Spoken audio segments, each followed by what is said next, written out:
Mensagem do Céu.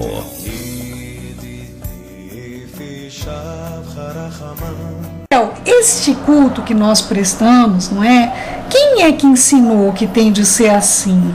Está escrito em algum lugar que a gente tem de ir lá louvar, depois a gente tem de ouvir uma mensagem, depois tira oferta, depois faz o apelo, não é? Quem é que criou esse molde aí, não é? Tem isso, existe, isso não existe, isso existe, não existe, meu Senhor, que pergunta.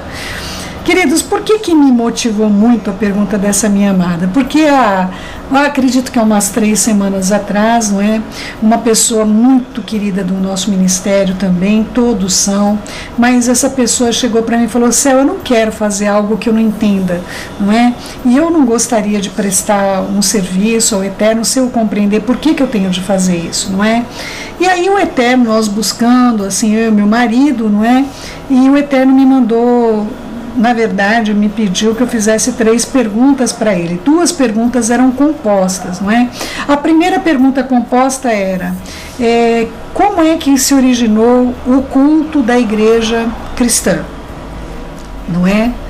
Quando e por quê? Não é? De que maneira isso ocorreu? A segunda pergunta é: quando foi que se estabeleceu o serviço dentro das congregações judaicas que são chamadas de sinagoga, não é? Porque há um grande debate aí, inclusive no meio cristão, que Yeshua disse que a porta do inferno não prevaleceria contra a igreja, não está escrito contra a sinagoga. Cada coisa que eu tenho de ouvir, queridos. Vamos à semântica da palavra, vamos à pergunta conclusiva: como é que se iniciou esse serviço dentro de sinagogas, não é? E quem que idealizou isso? Como é que isso aconteceu? Vamos lá? A última pergunta era: o que é mais importante? O que tem mais valor? Não é? É aquilo que é moderno, que é novo, que é atualizado, ou é aquilo que é antigo, que é testado, enfim, uma série de coisas. Então, eu tive muita dificuldade em entender essa última pergunta, porque, por exemplo, se eu for tratar na área de lapidação de diamantes, tudo bem? Ou vamos a uma área que já era a área da pessoa com quem eu estava tratando, a área de odontologia. Não dá para eu tratar a odontologia hoje com a odontologia de 100 anos atrás, queridos, não é? Então, é evidente que o moderno hoje ficou mais aperfeiçoado. Porém, se eu for tratar de um vinho, vamos supor, o vinho, quanto mais velho, segundo a tradição aí, não é, dos especialistas, diz que o vinho é mais nobre. Se eu for tratar acerca dos primeiros, do que é chamado igreja primitiva, vamos dizer assim, não é, que eu chamo de Keilah original, ou seja, da congregação dos santos verdadeira, original, aquela que recebeu como deveria de ser, ou o que hoje nós estamos vendo com show gospel, carnaval gospel, passeata gospel, marcha gospel, culto gospel, não sei o que é gospel. Eu não estou aqui para criticar nada, eu quero apenas levar você a uma reflexão, porque tem alguma coisa muito errada, e eu não quero puxar, como dizia minha avó falecida, a sardinha para o lado de ninguém. Aliás, eu nunca entendi muito bem esse provérbio, mas eu acho que a pessoa devia ter uma única sardinha e cada um puxava uma coitada para um lado. Não é possível. Um dia eu vou descobrir a razão desse provérbio também para compartilhar. Ultimamente eu estou falando muito com os meninos, eu estou comendo, né, letras no meu discurso, mas para compartilhar e não para compartilhar, queridos, que coisa feia, não é? Vamos lá, amados, vamos desatar os nós. É um estudo bastante longo, então vamos desatar os nós. Gênesis 4:1, coabitou o homem com Eva, sua mulher, ela concebeu, deu à luz a Caim. Não está assim, dessa maneira, mas nós vamos levando assim, da maneira que você tem na sua tradução, tá bom? Então ele disse: adquiriu um varão com auxílio do Senhor, depois deu à luz a Abel, seu irmão. Ele foi pastor de ovelhas e Caim lavrador. Aconteceu que no fim de uns tempos trouxe Caim do fruto da terra uma oferta ao Senhor, e Abel, por sua vez, trouxe das primícias do seu rebanho e da gordura deste. E agradou-se o Senhor de Abel de sua oferta, ao passo de que Caim sua oferta não se agradou. E Caim ficou muito irado. Como é que pode? Eu estou oferecendo algo para o Eterno, ele não se agrada de mim. Imagina, eu estou dando um presente, é algo voluntário meu. Como é que ele tem que estabelecer o que eu vou dar de presente para ele? Ele tem que aceitar o que eu vou dar e pronto, acabou, não é? E a raiva dele, na verdade, descaiu até hoje, né, até os dias de hoje, sobre o irmão que fazia o que agradava o Eterno, não é? Ao ponto do Eterno vir e falar pessoalmente com ele, porque o semblante dele descaiu sobremaneira. Então, o Eterno veio falar com ele: por que você está irado? Não, por que o teu semblante está feio, fechado, carrancudo desse jeito? Se você proceder bem, você fizer o que é correto perante mim, eu vou aceitar você, não é? Mas se você quer proceder errado, você quer seguir pelos seus próprios caminhos, você não quer saber o que me agrada, você quer me oferecer o que você quiser, saiba que então o pecado está na sua porta. E o desejo dele sempre vai ser contra você. Mas eu te dei autoridade, cumpre a você dominar esse pecado, não é? Vamos caminhar um pouquinho, queridos. A palavra que foi usada na solicitação ali, originalmente a palavra liturgia significa obra pública, não é? Serviço ou parte dele a favor de um povo. Na tradição cristã quer dizer que o povo de Deus toma parte na obra de Deus. Pela liturgia, não é? Cristo, nosso Senhor e sumo sacerdote, continua na sua igreja e com ela e por ela e para a obra da nossa redenção. Isso está no Catecismo da Igreja Católica, parágrafo 1066 até o parágrafo 1075. Tá bom, queridos? É um pouco mais longo, mas eu estou citando para você saber a fonte de onde veio essa história que a Igreja Protestante também acabou herdando aí, não é? Olha só. Queridos, em primeiro lugar, eu queria trazer para vocês uma grave, vamos dizer assim, uma grave mentira que a maior parte das pessoas acreditam, né?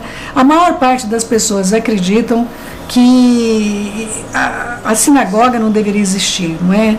E, queridos, Yeshua só ia na sinagoga, queridos. Yeshua só ia na sinagoga, não é? Calma lá, eu já sei o que você vai falar. Claro, céu, não tinha igreja. Calma lá, não se precipite. Vamos lá, vamos ouvir, vamos lá.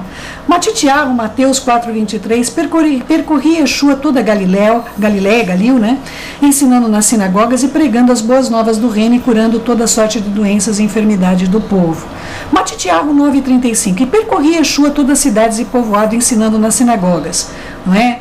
Vamos lá, mesmo texto, não é? E curando de todas as doenças e enfermidades. Matitiago 12,9, tendo Yeshua partido dali, entrou na sinagoga deles. Matitiago 13,54, chegando à sua terra, ensinava-os na sinagoga. Marcos 1,21, depois que entraram em Cafarnaum, e logo no sábado foi ele ensinar na sinagoga. Marcos 1,23, não tardou que aparecesse na sinagoga um homem possesso de espírito imundo. Marcos 1,29, saindo Yeshua da sinagoga, foi junto com Jacó e Yohanan, Tiago e João, diretamente para a casa de Simão e de André. Marcos 1,39, então foi por toda Galiléia pregando nas sinagogas e expelindo deles demônios. Marcos 3,1, de novo entrou Yeshua na sinagoga. Marcos 5,22, eis que chegou a ele um dos principais da sinagoga, não é? Tinha convívio com ele. Marcos 6,2, não é? Chegando o sábado, passou a ensinar numa sinagoga. Lucas 4,15, ensinava na sinagoga, sendo glorificado por todos. Lucas 4,16, indo para Nazaré, onde fora criado, entrou no sábado na sua sinagoga, como era o seu costume. Calma lá, vamos lá. Lucas 4,16, indo para Nazaré, onde fora criado, entrou num sábado numa sinagoga, segundo o seu costume, ou seja, Yeshua, todos os Shabatot, não é? Todos plural de Shabat e Shabatot, ia para a sinagoga como todo judeu, tá bom? Vamos lá. Deixando ele a sinagoga, foi para a casa de Shimon. Lucas 4,44, pregava Yeshua nas sinagogas da Judéia. Lucas 6,6, sucedeu em outro Shabat, quando ele entrou na sinagoga e ensinava, não é? Lucas 13,10, ensinava Yeshua no Shabat, numa das sinagogas. Queridos, Yohanan, João 6,59, essas coisas disse Yeshua quando ensinava na sinagoga de Cafarnaum, tá bom? Aí você, como muitos vão dizer, olha, céu, acontece que não tinha igreja nesta época, não é? Queridos, vocês têm de ler as escrituras. Eu aconselho você a ler as escrituras. Está faltando um pouquinho de conhecimento das escrituras para você me falar uma coisa dessa, amados, não é? Depois vai dizer que eu estou puxando, não é? A sardinha para o meu lado, não é? Queridos, a Atos 9:20, e logo pregava nas sinagogas as Yeshua, afirmando que ele era o filho de Elohim, filho de Deus. Atos 13:5, chegando a Salamina, anunciava a palavra de Deus nas sinagogas judaicas. Atos 13:14, mas eles atravessando a Pérgia, Antioquia, da Pisídia, indo num Shabat na sinagoga, sentavam-se. Atos 13:43, despedida a sinagoga, muitos judeus e dos prosélitos piedosos seguiram a Shaul, Paulo e a Barnabé. Atos 14:1, então Icônio, Paulo e Barnabé entraram juntos na sinagoga judaica, tá bom? Atos 15:21, queridos, Atos 15:21, porque a Moshe tem em cada cidade, desde os tempos antigos, em que pregam nas sinagogas, onde é lido todos os Shabatot, todos os sábados. Atos 17:1, para quem pensa que o Shaul Rachali, o apóstolo Paulo disse, vou para os gentios, não é? Há tantos capítulos atrás, tendo passado por Anfípolis e Apolônia, chegar a Tessalônica, onde havia uma sinagoga dos judeus. Atos 17:10, e logo durante a noite os irmãos enviaram a Shaul e a Silas para Beré, e ali chegando, dirigiram-se à sinagoga dos judeus. Atos 17:17, por isso dissertava na sinagoga entre os judeus e gentios piedosos. Atos 14:4, olha só, e todos os Shabatot, todos os sábados, Paulo discorria na sinagoga, persuadindo tanto judeus quanto gentios. Atos 18:7, saindo dali, entrou na casa de um homem chamado Tício Justo, que era temente a Deus, e a casa contígua à sinagoga onde ele estava. Atos 18:8, mas Crispo, o principal da sinagoga, creu no Senhor com toda a sua casa, não é? Atos 18:19, chegando a Éfeso, deixou ali ele, porém, e entrou numa sinagoga e pregava aos judeus. Atos 18:26, ele, pois, começou a falar ousadamente na sinagoga, ouvindo na sinagoga Priscila e Áquila, tomaram-no consigo com mais exatidão e explicaram a Apolo o caminho de Adonai, ou seja, Priscila e Áquila, convertido, continuavam frequentando a sinagoga, queridos, tá bom? Olha só, é importante você ver essas coisas que você pode não querer ver, mas está aí na tua escritura, tá bom? Atos 19:8, durante 3 meses, Shaul frequentou a sinagoga, onde falava ousadamente, dissertando e persuadindo com respeito ao reino do Eterno. E aí o mais grave, não é, queridos? Tiago 2:2, que não deixa para ninguém, Jacó 2:2, se portanto entrar na vossa sinagoga algum homem com anéis de ouro nos dedos e trajos de luxo, e entrar também um homem de trajos andrajoso, é certo que você vai atender o homem de traje de luxo, ele está falando de uma sinagoga, o pai da igreja está falando de uma pessoa entrar na sua sinagoga. Vamos compreender o que é a palavra sinagoga e porque ela é tão mal compreendida, não é? O termo sinagoga tem origem na palavra grega composta, não é? Que seria o sim, que significa com ou junto, ago, que é conduta, educação, cujo significado seria, na verdade, amplamente uma assembleia. Em língua hebraica, no entanto, tem outro nome, transliterado seria Beit Knesset, ou seja, traduzido seria uma casa de reunião, casa. Toda reunião, toda sinagoga chama-se Beit, queridos, é casa. Aí eu fico vendo as pessoas dizer, mas a igreja primitiva se reunia em casas. Queridos, elas não se reuniam em casas, elas eram casas. As sinagogas são casas, amados, não é? Também pode ser chamada de Beit Tefilá, ou seja, casa de oração, na língua Yiddish. O termo su ou shu, não é? Tem origem do latim que nós chamamos shola, não é? Shola, que veio do shu, ficou shola. O presente hábito de comparar a sinagoga com uma escola. E esse termo, na verdade, foi que saiu justamente para o termo que escola, como sendo o lugar onde se ensina. Você não sabia, mas o termo escola, ele surgiu justamente dessa palavra em Yiddish, que é a sinagoga, que é shu, que foi passado para o latim para shola e virou escola, não é? Então, a origem histórica, meus queridos, a origem histórica, o que aconteceu foi o seguinte: 587 antes do Messias, né, o reino de Judá foi conquistado pelos babilônicos e a sua população dispersa, e depois do regresso do exílio para a Babilônia, o judaísmo começou a se desenvolver com cultos a centrar-se justamente nessas casas, nessas Beit Tefilá, nessas casas de oração, não é? Aonde Era um hábito adquirido na Babilônia, uma vez que eles não tinham mais templo, a sinagoga passou a funcionar como um ponto de encontro para os judeus se reunirem para a leitura das escrituras e para prestar o serviço ao Eterno, uma vez que o templo não podia ser acessível a eles. A sinagoga não se limita a um prédio, as reuniões religiosas, mesmo dos fariseus no judaísmo, pós-destruição do templo, eram feitas em casas privadas, meus queridos. E ainda as sinagogas, hoje em dia, inclusive a nossa, não é? São casas privadas. Naquele período a instituição da sinagoga acabou se popularizando e no século I era comum, não é? Existia em Jerusalém de entre 394 a 480 sinagogas só na cidade de Jerusalém, não é?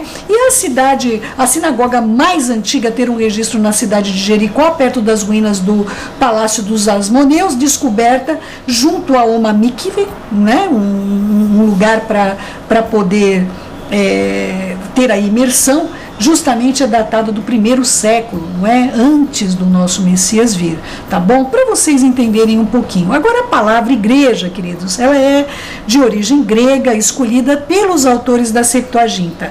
Queridos, vamos falar um pouquinho da Septuaginta, não é? A Septuaginta é dito aí que a Septuaginta foi feita antes da vinda do Messias, não é? Inclusive há defensores da Septuaginta. Eu sou avessa a isso, mas eu quero falar a minha parte, tá bom? Há muita controvérsia sobre a veracidade ou não da Septuaginta, que seria 70 anciões judeus que fez esse trabalho de tradução para o grego, do que é chamado Velho Testamento, Antiga Aliança, não é? Mas isso nunca foi encontrado, nenhum fragmento, absolutamente nada disso, não é? E, inclusive, existe um testamento aí, narrado, na verdade, antes de Orígenes, mas é datado de 185 a 253 depois do Messias. Então, dizer que a Septuaginta foi feito antes do Messias e que até uma série de coisas é citada, inclusive, eu quero citar H.D. Williams, vice-presidente da Dean Burgon Society. Ele publicou um estudo detalhado no qual ele defende que a Septuaginta nunca existiu. Ela não passa de um mito. E os defensores da Septuaginta até alegam que Yeshua, não é? E os seus apóstolos, eles citaram a Septuaginta, não é? O Dr. Williams alega que foi Orígenes quem utilizou o grego do Novo Testamento para traduzir o grego do Velho Testamento, não é? Na sua obra Hexapla. Não é? E o Dr. Williams argumenta que esta coluna da Hexapla, escrita por Orígenes, hoje é chamada de Septuaginta, porque a Septuaginta propriamente nunca existiu. E eu, honestamente, não encontro provas para dizer para vocês que tudo isso que se baseia na Septuaginta, dizer para você que existiu, eu também não tenho nada que eu possa me basear para dizer isso para vocês, não é? Então, da onde que vem a liturgia do culto protestante? Ela tem suas origens na missa romana, querido, na missa católica romana, católica apostólica romana. Segundo o historiador Will Durant, a missa católica foi baseada em parte do culto do templo judaico, não é? E em parte também dos místicos rituais de purificação dos gregos. Então, Durant ele destaca que a missa estava profundamente mergulhada tanto no pensamento mágico pagão como no drama grego. A mente grega moribunda teve uma sobrevida na teologia da liturgia da igreja. O idioma grego, após reinar por séculos sobre a filosofia, chegou a ser veículo da literatura do ritual cristão e o misticismo grego foi passado adiante pelo impressionante misticismo de uma missa. Os cristãos copiaram as vestimentas dos sacerdotes pagãos, o uso do incenso, da água benta, dos ritos de purificação gregos, da queima aos deuses, que era um motivo de adoração, a arquitetura da Basílica Romana com seus edifícios de igreja, não é? A lei romana como base da lei canônica, o título de Pontifex Máximo, que é o que justamente a palavra sumo sacerdote, ou sumo pontífice, para o bispo principal, os rituais pagãos que regeram, na verdade, a missa católica com um misto da base judaica, não é? Em 1520, prestem atenção, 1520, ou seja, 2000 anos depois que iniciou-se os serviços na sinagoga, 2000 anos depois que começou o serviço nas sinagogas, E em 1520, Lutero lançou uma violenta campanha contra a missa católica romana. O ponto culminante da missa sempre foi a Eucaristia, também conhecida como comunhão, ceia do Senhor, Santa Ceia, tudo direcionado para o momento mágico em que o sacerdote parte o pão, distribui para as pessoas. Desde Gregório o Grande, 540 a 604, a Igreja Católica ensinava que novamente o nosso Senhor e Salvador era sacrificado todas as vezes que a Eucaristia ocorria, não é? E uma vez da Eucaristia, Lutero colocou a pregação no centro da reunião. O erro, na verdade, cardeal da missa, disse Lutero, é que ela sempre foi uma obra humana baseada numa falsa compreensão do sacrifício de Cristo. Então, em 1523, Lutero enunciou sua própria visão e reinventou a missa, não é? Fez uma revisão, que essa era fundamentada em toda a adoração protestante. O núcleo dela era, em vez de Eucaristia, nós vamos colocar como centro a pregação, e desta maneira nós poderemos criar mentes com uma nova formatação. Por conseguinte, no culto de adoração dos protestantes modernos, o púlpito é o elemento central e não mais a mesa e o altar. Tudo bem? Mudou, né? No catolicismo era a mesa e o altar, a Eucaristia, mudou agora justamente para o púlpito, para a mensagem que está sendo anunciada, não é? Então, aí o que aconteceu? Para Lutero, uma congregação cristã nunca deve reunir-se sem a pregação da palavra de Deus e a oração. Não importa quão exíguo seja o tempo da reunião, a pregação e o ensino da palavra de Deus é mais importante no culto divino. Será? Será? É mais importante ou é tão importante quanto todas as coisas que o Eterno determinou para a gente? A noção de Lutero da pregação como ponto culminante do culto à adoração permanece até os nossos dias. Todavia, tal crença não tem nenhuma procedência bíblica. Como disse o historiador, o púlpito é o trono do pastor protestante. E por essa razão é que os ministros protestantes são ordenados e são comumente chamados de pregadores. O púlpito é o trono do pastor protestante. Que coisa, não? Apesar dessas modificações, não é? A liturgia do Lutero variava de acordo com a missa católica, variava ali de acordo com isso, não é? E aí ele iria tratando de uma maneira, da melhor maneira viável, provável e possível, onde ele interpretava os mitos e os muitos rituais das missas, mas preservou esse memorial, não é? Ele perpetuou, na verdade, todo esse contexto que era justamente colocado ali. Eu me perdi aqui um pouquinho no meu discurso aqui, porque está aparecendo um monte de coisa na minha tela, queridos, e aí eu me perdi aqui, tá bom? Que eu estou lendo aqui, e aí a maquininha começa a aparecer um monte de coisa e eu me perdi totalmente aqui. Mas vamos lá. Da mesma maneira, Lutero fez uma drástica cirurgia na oração eucarística, mantendo apenas as palavras sacramentais de 1 Coríntios 11, 23 em diante. O Senhor, Yeshua, Jesus, na noite em que foi traído, tomou o pão e disse: tomai e comei, esse é o meu corpo. E até hoje os pastores protestantes recitam religiosamente esse texto antes de ministrar a comunhão, não é?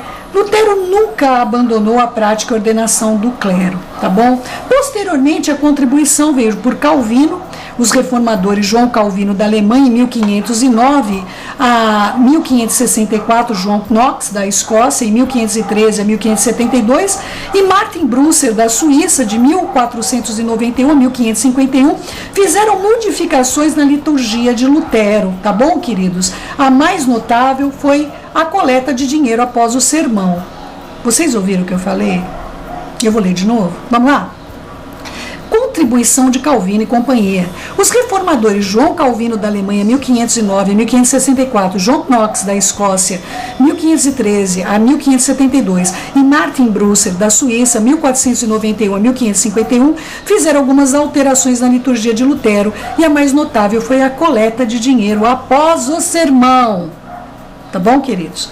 A contribuição dos puritanos foi o abandono das vestes clericais, os ídolos, ornamentos e o clero escrevendo seus próprios sermões, e uma vez de ler homilias, foi uma contribuição dos puritanos e os calvinistas da Inglaterra que legaram, não é? As contribuições do metodista, não é? Foi o evangelismo na fronteira. Os metodistas no século XVIII proporcionaram uma dimensão emocional de ordem de adoração protestante. Então a congregação foi convidada a cantar com força, vigor, fervor.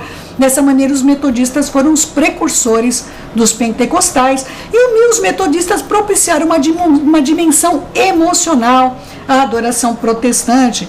Em terceiro lugar, os metodistas, os evangelistas fronteiriços, deram luz ao apelo, à prática de convidar pessoas que desejam orações e colocar-se à frente. Tanto pecadores como santos, carentes, eram convidados a ir à frente e ter um destaque diante da congregação. Charles Finney, de 1792 a 1872, convidava o pecador a ir à frente e ainda ajoelhar-se diante da plataforma para receber, não é? Finney tornou esse método para receber o nosso Senhor como Salvador, após 1835, chegou a ser um elemento indispensável do reavivamento, tá bom? Moody, então, veio em 1837 a 1899, com as sementes do evangelho reavivalista, espalharam essa influência pelo mundo todo, e ele inventou o solo do sermão do pastor. Então, enquanto o sermão está ali, né, tem um solo de música de fundo, não é? Para poder estar trabalhando isso, e não era uma rádio, tá, queridos? Uma rádio tem de ter mesmo fundo, mas eu estou falando durante uma pregação, durante uma mensagem. Vamos lá, você está no estudo lá da Bessorotovote no sábado, e ao fundo está tocando uma musiquinha, não é? Isso daí foi institucionalizado por D.L. Moody, e aí vai ser copiado também por Billy Graham, tá bom? Passou a usar, inclusive um dos hinos mais preferidos de Billy Graham é o Venho Como Estou. Então, muitos ajustes, mas nenhuma mudança vital. São celebradas e dirigidas por um clérigo, o sermão a parte central, os membros são passivos, ao passo que no judaísmo cada pessoa tem seu papel fundamental no serviço, como o ministro do Eterno é convidado dessa maneira, tá bom? A liturgia protestante que você assiste a cada domingo, ano após ano, dificulta a transformação espiritual. Isso porque dessa forma o culto, primeiro, estimula a passividade, segundo, limita o funcionamento, terceiro, implica em investir 1 ou 2 horas por semana. Este é o segredo de você ter uma vida cristã vitoriosa. Isso foi citado por Paulo Brabo, não é, que está muito brabo para mim, né, muito bravo, não é, quando ele escreveu isso, mas eu queria, na verdade, citá-lo, fazer uma citação dessa exposição, não é? Não queria colocar algo de modo próprio, eu queria ler algo que um cristão escreveu, não queria colocar algo da céu para você, tá bom, queridos? Queridos, existe também um contexto onde é evidente, nós percebemos que essa história foi criado, não é? A palavra eclésia, a palavra desse contexto foi criada, e foi criada uma nova maneira de servir o Eterno. Mas nós, desde o deserto, mantemos o que foi passado por Moshe, foi ditado ali pela boca do Eterno, de que maneira ele gostaria de ser servido e o que ele gosta que seja feito, não é? E nós procuramos fazer isso da maneira dele, não é? Do modo que foi feito, que Yeshua convivia com isso desde pequenininho até a sua idade adulta, e ele na idade adulta também, já dentro do seu chamado, continuava frequentando sinagogas. Os nossos, vamos dizer, primeiros pais na fé, eles também continuavam em sinagogas, e também a palavra sinagoga foi muito distorcida, já expliquei para vocês, sinagoga é uma casa, Beit Tefilá é uma casa de oração, não é? Mas no final dos tempos estamos aí indo para o outro contexto, queridos, para o outro contexto, que são judeus, que não são judeus, dizendo que são judeus, não é? Como nós vemos em Resgalos, Apocalipse 3:9, eis que farei alguns dos que são da sinagoga de Satanás, Satã, estes que a si mesmos se declaram judeus, mas não são judeus, mentem, eis que vos farei vir e prostrar-se ao seu pé e reconhecer que eu te amei. Então, queridos, o que tem acontecido? E é uma profecia que está em Resgalos, Apocalipse, e nós estamos vendo o cumprimento.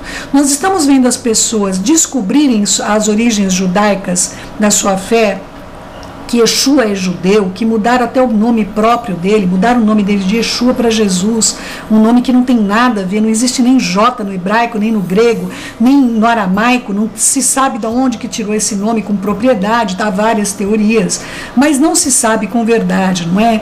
Então, amados, é importante vocês compreenderem que também, lamentavelmente, nesse tempo do fim, nós vamos ver muitas sinagogas de Satanás, ou seja, as pessoas vão hipoteticamente achar que estão voltando para a verdadeira adoração, para o verdadeiro serviço ao Eterno, e vão estar se deparando com pregadores que não são judeus, não é? Não são pessoas que conhecem o mínimo do judaísmo, são pessoas que vão usar justamente esse apelo judaico de todo mundo estar se despertando, vendo que foi enganado, e vão enganar muita gente. Queridos, isso é o que eu mais tenho visto, não é? O que eu mais tenho visto. Eu tenho visto aí doutrinas assassinas dentro aí de pseudo-judaísmo, não é? Pseudo-judaísmo messiânico, não é? Ou, enfim, uma série de coisas que se declara judaico-messiânica. E nós não queremos ser assim, não é? Nós lemos também Apocalipse, Esgalos 2:9, conheço a tua tribulação, a tua pobreza, mas tu és rico, e a blasfêmia do que a si mesmos se declaram judeus e não são, sendo antes da sinagoga de Rassatã. Então nós estamos vendo uma casa, uma beit oferecida ali, a estrutura é correta, as coisas ali aparentemente são corretas, mas na verdade essas pessoas não sabem conduzir o povo, elas não sabem nem para elas, quanto mais conduzir as outras pessoas, não é? Queridos, é importante vocês compreenderem algo, que existe um grande equívoco em relação à minha vida, não é? Queridos, eu sou parte do Ministério Som do Céu, mas no tocante à liderança da Beit Sar Shalom, eu não sou nada, eu sou um membro, como qualquer uma pessoa é membro, eu sou uma mulher, queridos, não é? Eu acho que falta um pouco desse entendimento, não é? Meu marido Eroshi foi chamado, constituído para isso, ele não é melhor do que ninguém, ele tem um chamado, queridos, não é? Ele não se faz melhor do que ninguém, meu marido estuda demais, nós temos procurado contato com Israel, com as pessoas que o Eterno nos tem dado a estar em contato da parte dele. Às vezes é difícil a gente compreender o que o Pai quer, mas nós temos recebido dele o privilégio de termos um encontro com a verdade todos os dias da nossa vida. Eu acredito que todo aquele que ora verdadeiramente, ó Eterno, eu não quero ser enganado, eu não quero ser confundido. Então, às vezes falha um pouquinho essa expressão de você, de pensar que eu sou líder de alguma coisa. Queridos, eu não lidero nem minha vida, eu tenho um Roshi sobre mim, que é o meu marido, não é? E acima dele o Senhor e Salvador Yeshua, ele é o meu cabeça, e na verdade Yeshua é o cabeça dele. Então é importante, em primeiro lugar, a gente desfazer esse nó, onde as pessoas às vezes pensam que eu sou alguma líder de algum complexo aí, enfim, hierárquico. Não sou líder, eu sou serva, sou uma voz, sou uma profeta levantada pelo Eterno. Nunca pedi a ele isso, mas ele me escolheu por vontade dele, e eu não vou dizer a ele que ele está enganado, mas muitas vezes eu já disse a ele que eu não conseguiria seguir diante das opressões e todas as coisas mais, mas ele tem me fortalecido por meio de outras pessoas. Outra coisa que eu gostaria de, e pela própria Ruach HaKodesh, pela vida de Yeshua, não é? A ele todo louvor, toda glória e toda honra, e ao Eterno toda adoração, não é? A Ruach, que tem sido presente na minha vida, Baruch Hashem, bendito seja o Eterno que não remove de mim a sua graça. Então, queridos, olha só, eu só queria levar você a uma pequena e leve reflexão sobre a palavra reforma, queridos, reforma, tá bom? Mais uma vez eu vou ter que bater nessa tecla, queridos. O que é uma reforma? A reforma mantém você na mesma casa, mas coloca azulejos, não é? Coloca um bom piso, mas você continua na mesma casa. O Ministério Som do Céu não tem te chamado para reforma alguma. O Ministério Som do Céu tem te chamado para você sair da Babilônia. Viu, queridos? O Ministério Som do Céu não tem um chamado do Eterno para você permanecer no Egito. O Ministério Som do Céu não quer que você repagine o que é ruim. Tá bom, queridos? O Ministério Som do Céu não tem um chamado para que você jogue a sujeira da sua vida embaixo do tapete, para que você bata o cartão indo numa congregação.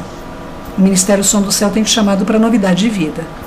E é isso que eu sou uma voz que clama no deserto, e não quero ser uma voz que reclama no deserto. Nós temos sofrido ataques, queridos, ataques tão intensos nas nossas vidas, para um ministério que, digamos, é tão de pequena representação, não é? Nós somos tão poucos. Mas, amados, eu vou dizer uma coisa a vocês.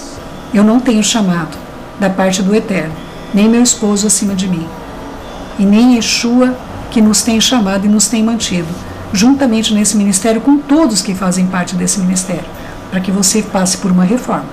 Nós queremos que você seja reconstruído, que você nasça de novo, não é? e no solo que o Eterno quer te plantar. Que você esteja onde é para estar, com quem é para estar e do modo que é para estar. Minha impressão acerca de que o que é melhor é o serviço judaico ou o culto, que passou por tantas alterações, queridos, por tantas mãos. Amados, eu vou dizer a vocês que eu não quero oferecer oferta de Caim. Isso está no meu coração firmemente. Eu prefiro ficar com aquilo que sei que é fato, do que eu me aventurar a oferecer ao Eterno algo que eu possa ser desprezada como Caim. E quando eu sei que eu estou num caminho como este, muito fácil, queridos, quando eu estou fazendo algo que o Eterno não se agrada, eu vou querer pecar. O pecado vai estar à minha porta. Eu vou estar em contato com o pecado continuamente. Se o caminho que você está hoje te leva a não ser transformado, a não ser uma pessoa melhor, te leva ao caminho de Caim, cuidado, porque você também pode ser rejeitado. Lamentavelmente, nós não vemos muitas congregações judaicas messiânicas, nós não vemos até o que é judaico-messiânico, dito judaico-messiânico, nós lamentavelmente encontramos muita contaminação romana. Lamentavelmente, a gente vê questões, contextos aí completamente contrários às escrituras, legado de Roma, não é? Mas, amados, se você quer encontrar a verdade, lembre-se do que Caim ouviu do pai. Você vai saber se você está agradando. Se o seu semblante descaiu e você anda irada, não é? Se você proceder bem, não é certo que você vai ser aceito? Você tem procedido bem, meu querido e minha querida? O que os seus familiares falam de você? O que os seus amigos falam de você? Você tem sido um exemplo, um testemunho? Eu não estou falando das suas fraquezas, amados. Todos nós temos fraquezas. Eu estou falando de pecado. Eu estou falando como é que está a sua vida em relação à sinceridade, verdade, mansidão, domínio próprio, alegria, mansidão, benignidade. Como é que você está em relação aos dons da Ruach HaKodesh na sua vida? Porque contra essas coisas não há lei. Se isso não existe na sua vida, meu amado e minha amada, eu acredito que é momento de você repensar se o que você tem recebido e o que você tem ofertado provém verdadeiramente do trono do Pai. Porque o que provém do trono do Pai, Ele diz a mim todos os dias: se procederes bem, é certo que você será aceita, filha. E eu quero perguntar a você: você tem procedido bem? Esse é o único sinal que eu tenho para te dizer se você tem prestado um culto que agrada a Adonai. Porque a alegria dele é a nossa força. E nessa força nós vencemos o maligno. Tá bom, meus queridos? A porta do inferno não prevalecerá contra a congregação dos justos. E as congregações dos justos eram sinagogas, queridos, eram casas. Beit. Tá bom? Espero que você vá procurar por você mesmo, por você mesma. Ouça a missionária, mas pegue, anote, abra as escrituras. Tá? Todas as referências eu coloquei para vocês. Por favor, queridos, não deixem as pessoas ocultar de vocês o que está dentro da Bíblia de vocês, das escrituras que você tem nas mãos. Do contrário, se você proceder mal, é certo que você não será aceito. Tá bom? Eu trabalho aqui é para que você seja aceito. E eu também, todos os dias da minha vida, até a consumação da minha existência, eu quero servir a Adonai.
ישב חרחמה